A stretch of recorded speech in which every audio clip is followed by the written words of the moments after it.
Merci, Monsieur le Président.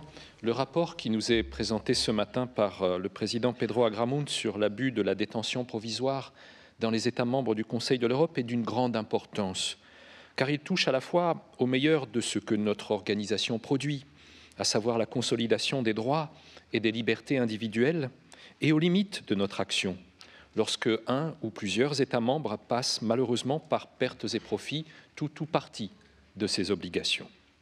Cela nous ramène largement d'ailleurs au débat d'hier sur le rapport de notre ami Klaas de Vries concernant les difficultés d'exécution des arrêts de la Cour européenne des droits de l'homme.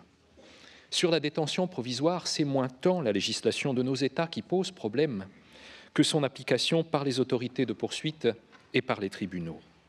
Comment ne pas être inquiet du nombre très élevé de personnes en détention provisoire en Europe révélé par le rapport de Pedro Agramunt? La détention provisoire n'est légitime, je le rappelle, que pour empêcher un suspect de prendre la fuite, d'influencer les témoins ou de porter atteinte aux éléments de preuve. Elle ne l'est pas s'il s'agit de poursuivre d'autres buts, à l'évidence abusifs, comme contraindre des personnes à avouer une infraction, comme neutraliser des opposants politiques, en particulier dans les périodes électorales, ou bien encore intimider la société civile en alimentant un climat de peur et de crainte.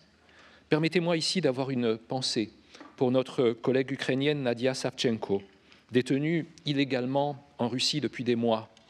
Je pense aussi à Leyla Yunus et à son mari Arif, défenseur des droits en Azerbaïdjan, dont la détention provisoire prolongée des mois durant a été une torture et dont la condamnation récente est une réelle insulte aux droits de l'homme et à cette organisation.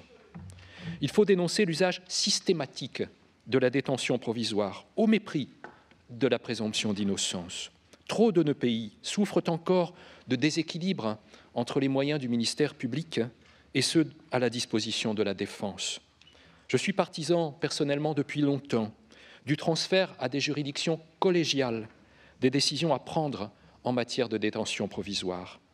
Je souhaite aussi que nous nous engagions dans chacun de nos États en faveur d'une réelle égalité entre le ministère public et la défense.